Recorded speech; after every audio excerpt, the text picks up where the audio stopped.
She looked at me like I didn't belong there, like the check in my hand was fake, like I was fake. And for a second, just a second, I wondered if maybe I should have just walked away. But I didn't, because I knew what she didn't. I had a camera recording everything. I've been banking at the same branch for 7 years. 7 years. Same teller windows, same marble floors, same fake plants in the corner that nobody ever waters. I knew the layout better than my own apartment. I deposited checks there dozens of times, small ones, big ones, business ones, personal ones. Never had a problem, not once. But that day was different. I walked in around 2 p.m. on a Wednesday. The branch was quiet. Just a couple of older women at the ATM and one guy in a suit talking to someone in the back office. I had a check for $12,000, a payment from a freelance consulting gig I'd been working on for months. Legitimate, legal, mine. I'd been excited about it all morning. That money was going to cover rent, pay off a credit card, maybe even let me breathe for a second. I'd worked hard for it, earned every dollar. So I walked up to the counter, check in hand, ID ready, professional, polite, the way I always am, the way I was taught to be. The woman behind the glass was someone I'd never seen before, mid-40s maybe. Blonde hair pulled back tight, red lipstick, name tag said Linda. She didn't smile when I approached, didn't even look up at first, just kept typing something on her computer. I cleared my throat. Hi, I'd like to deposit this, please. She glanced at the check, then at me, then back at the check. And that's when I felt it. That shift, that coldness. She didn't say anything right away. Just picked up the check like it was contaminated. Held it between 2 fingers. Stared at it for way too long. This is a large amount, she said finally, flat, no warmth. Yeah, I said, it's from a client, consulting work. She didn't respond, just kept staring. Then she looked at me again. And I swear her eyes were scanning me, my clothes, my face, my hands, like she was trying to find something wrong. Do you have an account here? She asked. I blinked. Yes, for 7 years. ID. I handed it over. She took it, held it up to the light, studied it, turned it over, like she was looking for a fake. That's when I knew exactly what this was. She didn't say I couldn't deposit it, not yet, but she didn't move either. Just stood there, holding my ID and my check, staring at both like they were evidence in a crime scene. Is there a problem? I asked, calm, even. I wasn't going to give her a reason. I need to verify this, she said. Verify what? The check. It's a business check, from a registered LLC. You can call them if you want. She didn't answer, just turned and walked away, took my check with her, my ID too. I stood there, waiting, watching her disappear into the back office, the same office where I'd seen that guy in the suit earlier. I could see her through the glass, talking to someone, pointing at the check, at my ID. Shaking her head. 5 minutes passed, then 10. I looked around. The older women were gone. The branch was basically empty now, just me, standing there, waiting for permission to access my own money. And that's when I remembered. 2 weeks earlier, I'd read an article about a black man in Michigan who got arrested trying to deposit his own paycheck. The bank thought it was fraud, called the cops. He ended up in handcuffs in front of everyone. Later, the bank apologized, said it was a misunderstanding. I remembered thinking that could never happen to me. I've been banking here for years, they know me. But standing there, watching Linda whisper to her manager, I realized something. They didn't know me. They never did. To them, I was just another face, another risk, another question mark. So I did something I never thought I'd have to do.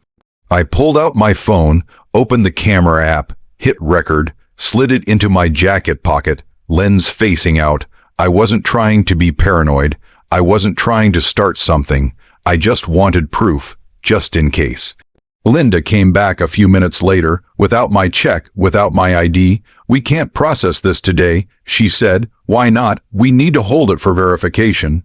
Verification of what? The funds. It's a certified check from a real company. You can call them right now. That's not our policy. What policy? I've deposited checks here before, bigger than this. I'm sorry, we can't process it.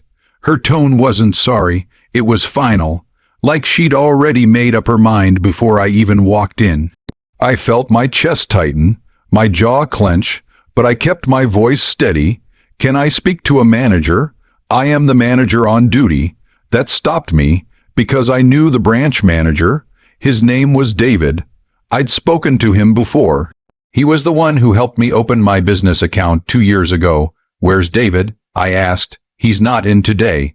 Then who's your supervisor? She hesitated just for a second. Then she said, I'll get someone. She walked away again. This time she didn't come back. A man did. Older, gray hair, glasses, suit. He had that look, the corporate look. The I'm here to de-escalate look. Sir, I understand there's been some confusion, he said. Calm, practiced. There's no confusion. I said, I'm trying to deposit a legitimate check into my own account, and I'm being told I can't. We have to follow protocol. Protocol for what? I've been a customer here for 7 years. I've never had a problem. Why now? He didn't answer that. Just said, we'll need to hold the check for up to 10 business days. 10 days, yes. Why? To verify the funds. It's certified. You can verify it in 10 minutes. That's our policy. I stared at him. He stared back, and in that moment I understood this wasn't about the check. This was about me. Is this because I'm black? I asked. The words hung there, heavy, uncomfortable. He blinked. Sir, that's not. Because I've been here before. I've deposited checks before, and nobody ever held them. Nobody ever questioned me. So what's different today? We're just following. Following what? Your gut. Your suspicion. What? He didn't answer. And that told me everything. I left the bank that day without my check, without my money, without an explanation that made any sense. But I had the video. When I got home, I sat on my couch and watched it. All of it, the way Linda looked at me, the way she held the check, the way she disappeared, the way the manager avoided my question, the way neither of them smiled, not once. I posted it that night on Twitter. On Instagram with a caption, "This is what banking while black looks like." I didn't expect it to go anywhere. I just wanted someone to see it, to witness what I went through, to validate that I wasn't crazy, that I wasn't overreacting. By the next morning, it had 50,000 views. By that afternoon, it had 200,000. By that evening, the bank's corporate office had called me. Twice. The comments were overwhelming. People sharing their own stories, their own humiliations. One woman said she was denied a car loan even though her credit was perfect. Another man said he was followed around a branch by security. Another said they closed his account without warning. No reason given. It wasn't just me. It was all of us. The bank released a statement 2 days later, the usual PR script. We take these allegations seriously. We are investigating. We are committed to inclusion.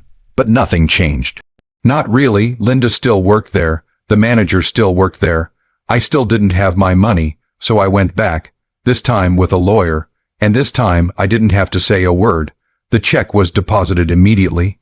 No hold, no questions, no verification, just done. And Linda, she didn't even look at me. I got my money, but I didn't get an apology. Not a real one. What I did get was a reminder that no matter how much you earn, no matter how educated you are, no matter how long you've been a valued customer, some people will always see you as a risk first, as a question mark, as someone who doesn't belong. And the worst part, I wasn't surprised. I was just tired, but I'm grateful I recorded it, because without that video, it would have been my word against theirs. And we all know how that ends. So if you've ever been made to feel like you don't belong in a bank, in a store, in a room, I see you. I believe you, and I'm telling you, document it, record it, speak up. Because silence protects them, not us. If this story hit you, drop a comment. Have you ever been treated like you didn't belong somewhere you had every right to be? Let's talk about it. And if you want more real stories like this, hit subscribe. Because I'm not done telling them.